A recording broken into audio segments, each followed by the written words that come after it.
IVF చికిత్సలో 25% భారీ discount, free doctor consultation, free ultrasound scan, logo launch, Andro max advanced male infertility centre ను కూడా ప్రారంభించారు.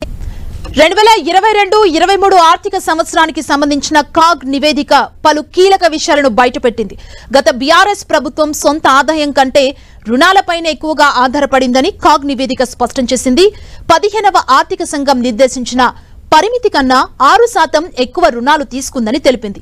ఇప్పుడున్న రుణాలకు సంబంధించిన వాయిదాలు, వడ్డీలు కట్టేందుకు రానున్న 10 ఏళ్లలో 2,86,000 కోట్లు సమీకరించుకోవాల్సి ఉంటుందని పేర్కొంది.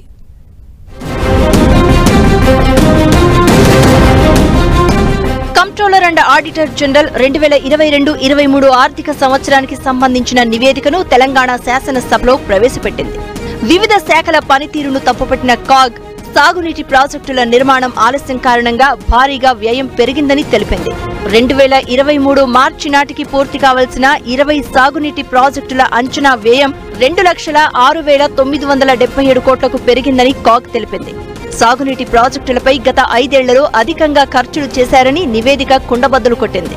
ముఖ్యంగా కాళేశ్వరం సాగునీటి ప్రాజెక్టుతో పాటు మిషన్ భగీరథ కోసం ఎక్కువగా రుణాలు తీసుకున్నారని, తిరిగి ఆ రుణాలను చెల్లించేందుకు మరిన్ని రుణాలు తీసుకున్నారని కాగ్ ఎండగట్టింది. ఇక ఎస్సీ ఎస్టీ అభివృద్ధి నిధులను దారి మళ్లించారని, ఎస్సీ అభివృద్ధి నిధుల్లో 58%, ఎస్టీ అభివృద్ధి నిధుల్లో 38% నిధులను వినియోగించలేదని, ఆయా పద్దులకు సంబంధించిన నిధులను ఇతర శాఖలకు దారి మళ్లించారని కాగ్ నివేదిక పేర్కొంది. ఆంధ్రప్రదేశ్ నుంచి తెలంగాణ విద్యుత్ కంపెనీలకు రావాల్సిన పెండింగ్ బకాయిలు రాలేదని కాగ్ గుర్తు చేసింది. డబుల్ బెడ్రూమ్ ఇళ్లు, గొర్రెల పంపిణీ, ఆయిల్ ఫామ్, దళిత బంధు, రుణమాఫీ పథకాలకు సంబంధించిన నిధులు చాలా వరకు ఖర్చు కాలేదని కాగ్ నివేదిక బయటపెట్టింది. రాష్ట్ర జీఎస్డీపీ 2021-22తో పోలిస్తే 2022-23లో 16% పెరిగింది.